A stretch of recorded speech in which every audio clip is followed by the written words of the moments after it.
두 사람과 함께 섰다가 예수께서 오시기를 보고 말하되 하나님의 어린 양이다. 또 두 제자가 그의 말을 듣고 예수를 따르거늘 예수께서 돌이켜 그 다른 것을 보시고 물어보시되 무엇을 구하느냐 이르되 라여 어디 계시옵니까 하니 랍비는 거듭하는 선생이라 예수께서 이르시되 와서 보라. 그러므로 그들이 가서 계신 데를 보고 그날 함께 거하니 때가 10시쯤 되었더라. 요한의 말을 듣고 예수를 따르는 두 사람 중에 하나는 시몬 베드로의 형제 안드레라. 그가 먼저 자기의 형제 시몬을 찾아 말하되 우리가 메시아를 만났다 하고 그리고 예수께로 오니 예수께서 오시고 이르시되 내가 요한의 아들 시몬이니 장차 게바라 하리라 하시니라. 게바는 번역하면 베드로라. 할렐루야. 갈급함이 주님께 가는 길입니다 라는 제목입니다. 오늘 예수님께서는 요한복음을 통하여 누구를 계시하셨다고 말씀하셨죠? 예수 그리스도. 예수님이 어떤 분이신지를 계속해서 요한은 계시하고 있어요. 더군다나 요한복음이 기록된 시대의 배경을 잘 알아야 되는 게 이게 2세기 말쯤 거의 핍박이 한참 치달을 때예요. 그러니까 성도들은 지금 다 뭘 받고 있어요? 핍박 가운데 있어요. 순교당하는 사람들도 있고 여러 가지 환난 가운데 어려우며 복음을 지키는 것, 믿음을 지키는 게 정말 곤란한 상황 가운데 있는 시대적인 배경을 안고 있습니다. 그런 그들에게 요한이 누구를 다시 계시하고 있다며? 예수 그리스도. 우리가 바라봐야 될 분, 우리가 온전히 믿어야 될 분, 우리가 섬기며 그분 가운데 우리의 삶을 드려야 할 분, 그분이 누구라고요? 예수 그리스도. 그 예수 그리스도를 오늘 저와 여러분이 만날 수 있게 되기를 주님의 이름으로 축복합니다. 그러면 어떻게 하는 자, 어떤 사람들이 예수님을 만날까요? 첫 번째, 주목하여 보는 사람이 주님을 만난다라고 36절 말씀을 드렸어요. 예수께서 거니심을 보고 말하되 하나님의 어린 양이로다. 그래서 말하는 본다라는 건 주목하여 보았다라는 뜻이 담겨 있어요. 침례자 요한은 날 때부터 특별한 부르심을 받은 사람입니다. 그래서 부모도 그 요한을 구별하여 키웠어요. 그리고 어려서부터 뭐 했어요? 광야에서 순례자처럼 광야에서 생활하고 거기서 하나님의 말씀을 듣기 위하여 날마다 수도 생활을 하는 그런 삶을 살았다라고 많은 사람들이 얘기하고 있어요. 그 정도로 침례자 요한은 사명자로서 부르심이 합당한 삶을 살기 위하여 최선을 다해 살아가고 있었어요. 그런데 그가 활동할 때 누가 나타났다는 소리가 들리기 시작해요? 예수 그리스도, 메시아가 나왔다라는 소리가 들었어요. 그래서 침례 요한이 오늘 누구를 바라보았다라고요? 예수 그리스도를 주목하여 보았다. 그분이 활동하시는 거, 그분이 말씀하시는 거, 그분이 삶이 어떻게 돌아가고 운영되는지를 요한은 날마다 주목하여 보았다. 그리고는 결론을 내렸어요. 그는 누구다? 하나님의 어린 양이다. 할렐루야. 오늘 저와 여러분도 정말 내 삶이 갈급함이 있다면 주님을 주목하여 볼 수 있어야 합니다. 세상에 수많은 소리가 계속 우리를 향해 들려와요. 내 삶의 환경도 여러 가지 일들이 계속해서 일어나서 우리의 시선이 어디로 향하지 못하도록, 주님께 향하지 못하도록 우리의 마음을 날마다 끌어들여요. 그게 얼마나 많은지 몰라요. 내가 더 예수님을 잘 믿으려고 하면 할수록 세상에 여러 가지 일들이 더 일어납니다. 그냥 대충 믿고 그냥 대충 살려고 하면 그런 일들이 안 일어나다가요. 아 그래 이제 내가 결심했어. 이제 내일부터 오늘부터 주님 말씀 붙들고 열심히 믿음 생활 해야지. 하나님 말씀대로 살아야지. 결단하면 내 안에 뭐가 일어난다고요? 여태껏 가만히 있던 문제들이 수면에 들어 이렇게 막 일어나고 있어요. 그래서 우리의 시선이 누구께 향하지 못하도록 주님께 향하지 못하도록 우리 마음이 빼앗기도록 계속해서 요동하게 만든다. 오늘 저와 여러분이 그런 걸 깨달아야 합니다. 내 삶이 지금 요동하고 있습니까? 불안함이 있고 두려움이 있고 여태껏 일어나지 않았던 문제들이 계속해서 일어나기 시작하고 환난 가운데 있다라면 내가 다시금 나의 삶을 점검해 보아야 합니다. 내가 온전히 주님을 바라보고 의지하고 있는지 아니면 나를 바라보고 나의 삶을 의지하려고 하고 내가 상황과 환경 가운데서 살아가려고 애쓰고 있지 않은지 한번 돌아봐야 합니다. 오늘 요한은 누구를 주목하였다고요? 주님을 주목하였다. 왜요? 요한이 지금 복음을 증거하지만 누구를 만나길 원해요? 요한도 메시아를 만나는 거예요. 나는 소리예요. 광야에서 외치는 소리. 아무도 듣지 않고 아무도 보지 않고 아무도 주목하지 않는 나는 광야에서 외치는 소리이지만 그 소리를 통하여 내 다음에 오실 메시아 그분을 나도 보길 원합니다. 이게 침례자 요한의 갈급한 소원 아니었을까요? 예수 그리스도를 보았기 때문에요. 나중에 요한은 아무 말 하지 않고 죽을 수 있었습니다. 어떻게 보면 예수님보다 요한이 더 잘 나갔어요. 세상적으로. 예수님보다 먼저 사역했죠. 더군다나 요한은 뭘 선포했어요? 회개를 선포했어요. 회개하라! 선포했어요. 네. 모든 사람들 심지어 종교 지도자들이 요한에게 나올 때도요. 요한이 뭐 했다고요? 회개하라 하고 막 욕하듯 선포하며 하나님께 나아가는 선포했어요. 그래서 모든 자들이 요한을 누구라고 여겼어요? 엘리야 선지자라고 여겼어요. 드디어 우리에게도 누가 왔어요? 선지자가 왔어요. 400년 동안 하나님이 침묵하셨는데 오늘 요한을 통하여 하나님이 말씀하시고 회개를 선포하시고 모든 자들이 회복하기를 하나님이 원하시는 복음의 선포가 이루어졌어요. 그래서 수많은 사람들이요 요한에게 나왔어요.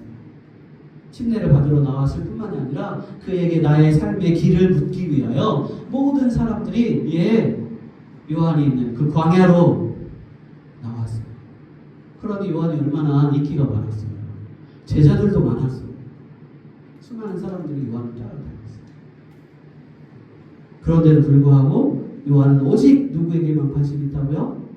메시아, 예수에게만 관심이 있어요. 그 모든 걸 내려놓고요. 그 부귀영화도 내려놓고요. 심지어는 감옥에 갇혔을 때 자기 제자들이 찾아와서 선생님 우리 여기서 도망갑시다. 당신 여기 있으면 이제 죽어요. 요한은 알았어요. 그럼에도 불구하고 나는 뭐예요? 소리이기 때문에 오늘 내가 여기서 죽어야 누가 살아요? 주님이 살기 때문에 그는 나의 삶을 포기하고 내려놓고 오직 주님만 드러나는 삶이 되기를 외쳤습니다.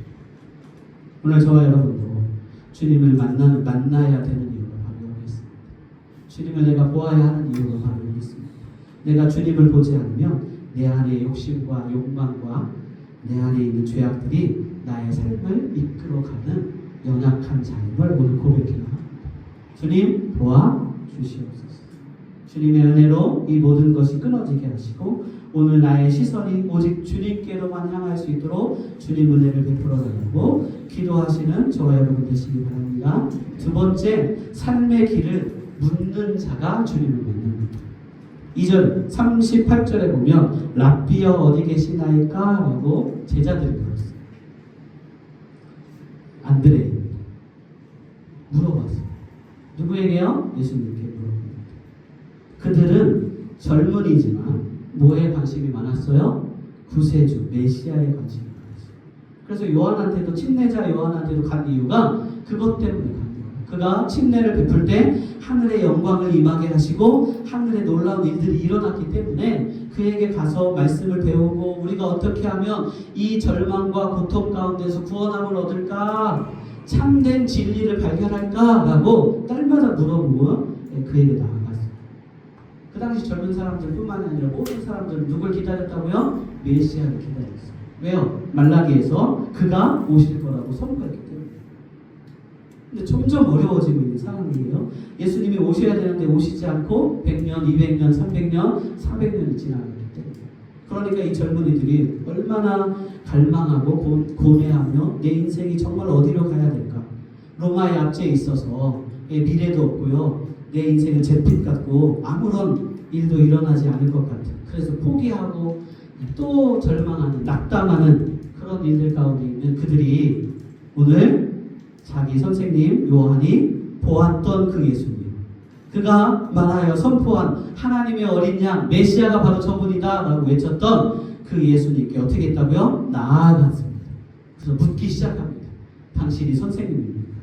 라삐어 어디 계시나요?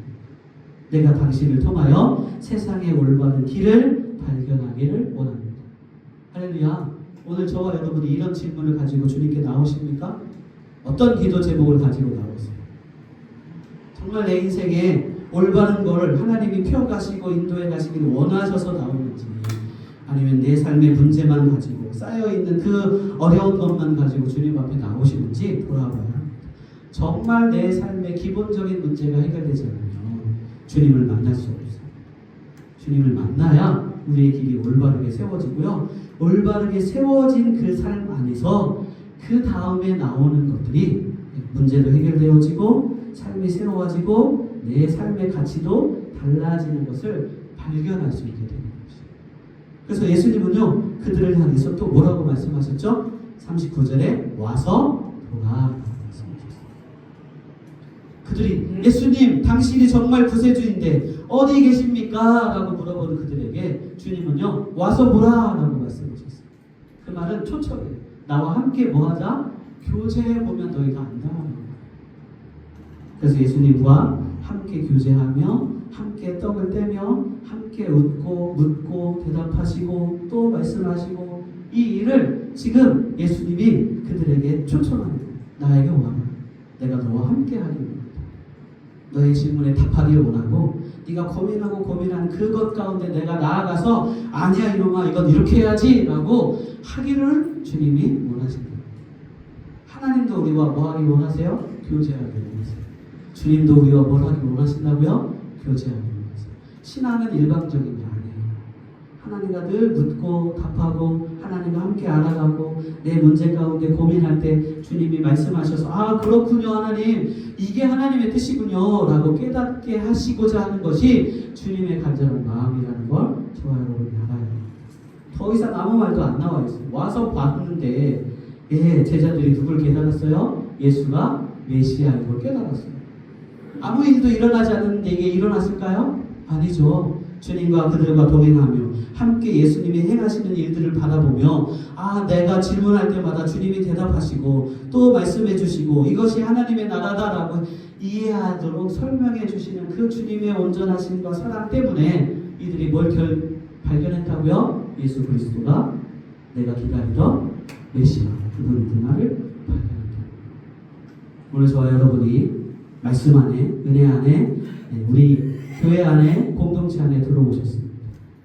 오셔서 주님을 만나시기를 주님의 이름으로 축복합니다. 우리 안에 온전한 사랑과 회복이 날마다 일어나는 것을 꿈꾸고 소망하는 이유가 주님이 그것을 원하시기 때문에. 주님을 만난 자들은 회복이 일어나고요. 주님이 만난 자들은 기쁨과 소망이 일어나죠. 그것이 우리 주님이 우리와 함께 교제하기를 원하시는 교제예요. 누가 교제하는데 억울한 일만 당하고 억압된 일만 당하고 낭만하고 절망된 것을 원하겠어요. 그렇죠? 그것은 관계가 아니에요. 교제가 아니에요. 진정한 교제 안에는 회복과 사랑과 온전함이 날마다 새록새록 일어나서 더 주님을 사모하게 되고 더 주님을 만나게 되고 더 함께 하고자 하는 마음 가운데 나아가는 것이 오늘 우리 예배인 줄 믿으시기를 주님의 이름으로 축복합니다. 그래서 저와 여러분이 예배 올 때 사모함을 가지고 왔으면 좋겠어요. 내가 오늘 주님을 만나야지.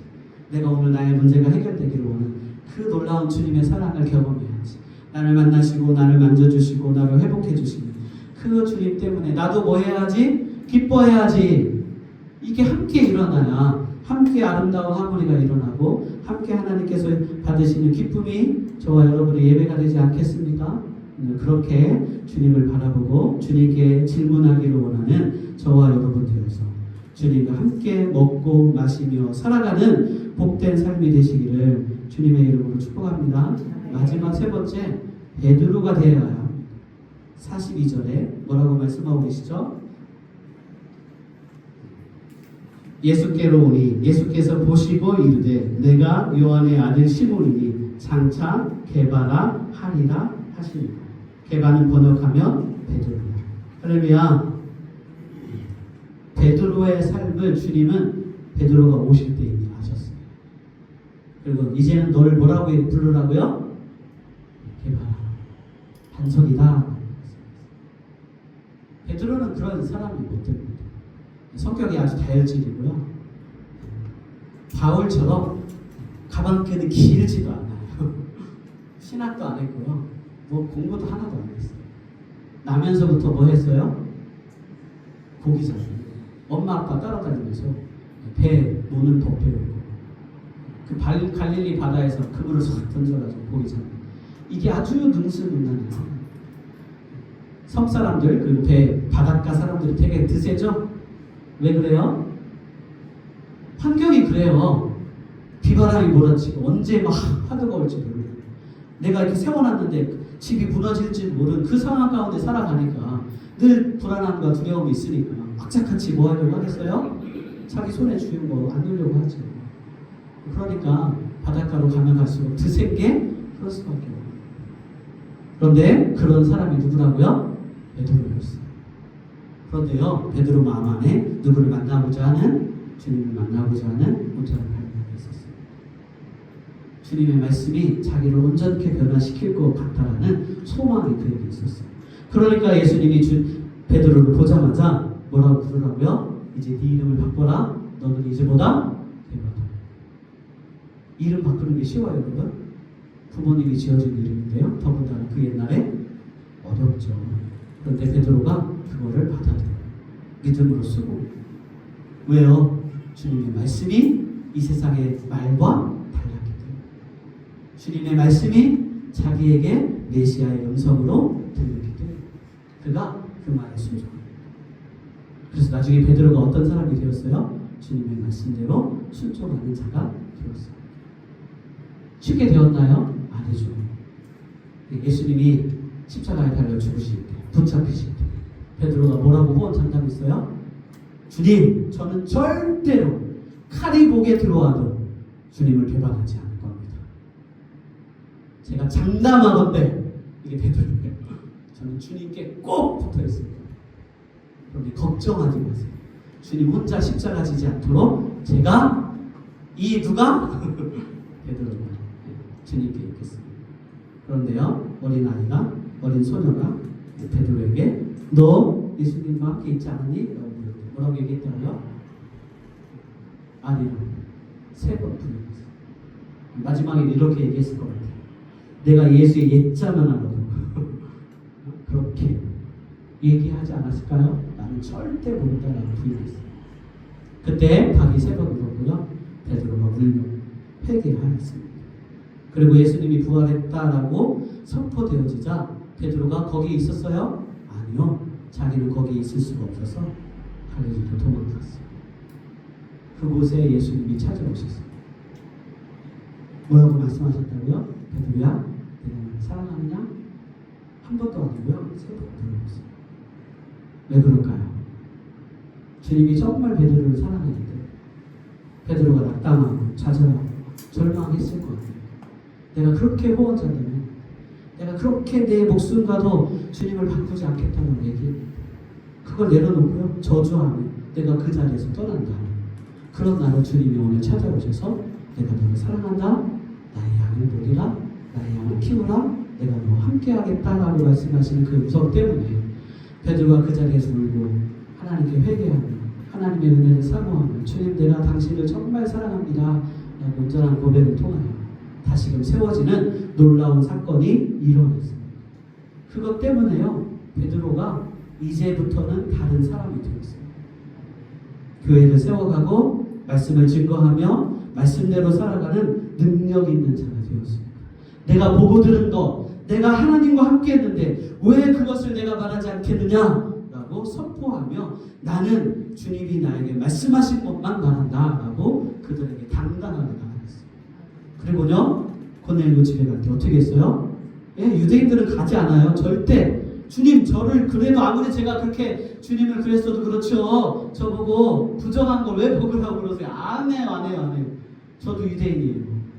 저도 거룩한 자예요. 거룩한 자가 되고 싶어요. 그런데 왜? 그거를 베드로가 꺾었어요. 그리고 이방인에게 가서 복음을 전했어요. 이게 별거 아닌 것 같죠? 나중에 바울이 이방인의 선교를 할 때 누가 편을 들어줘요? 베드로. 나도 고넬료 집에 가서 이방인의 집에 가서 복음을 전했는데 그들에게도 성령이 임하시더라고요. 하나님의 역사더라고요. 그러니까 바울이 복음을 전하는 거 해줘요. 이방인이 하나님 예수 그리스도를 믿는 거 이거 100% 가능하다.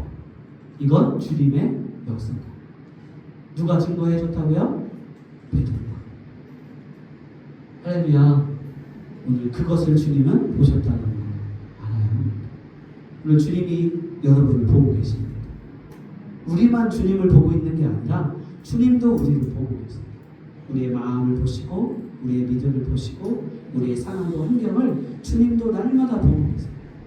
그래서 우리가 무엇으로 반응하도록 믿음으로 반응할 때 주님이 기쁘셔서 내 안에 오시고 나와 함께 역사되어지는 성령의 역사를 경험하게 됩니다. 할렐루야. 이게 얼마나 복이에요. 저와 여러분이 에덴교회 온 게 복이에요. 왜? 이 복을 하나님과 함께 누려갈 공동체예요. 저와 여러분이 그걸 깨달아야 합니다. 그것 가운데 우리가 온전히 나아가서 하나님의 거룩한 삶을 경험케 되어지고 세워져 갈 수 있는 저와 여러분이 되었으면 좋겠어요. 나의 시선을 내가 아닌 주님께로 향하게 되기를 주님의 이름으로 축복합니다. 주님이 원하시는 것이 무엇인지, 나의 삶의 진짜 문제는 무엇이며 어떻게 해야 온전케 되어갈 수 있을지 오늘 말씀을 통하여 주님의 인재를 통하여 깨닫고 해결되어지며 새로워져서 세상에 둔 소망을 끊어버리고 오직 주님께로만 소망을 둘 수 있는 저와 여러분 믿음의 사람이 되기를 주님의 이름으로 축원합니다.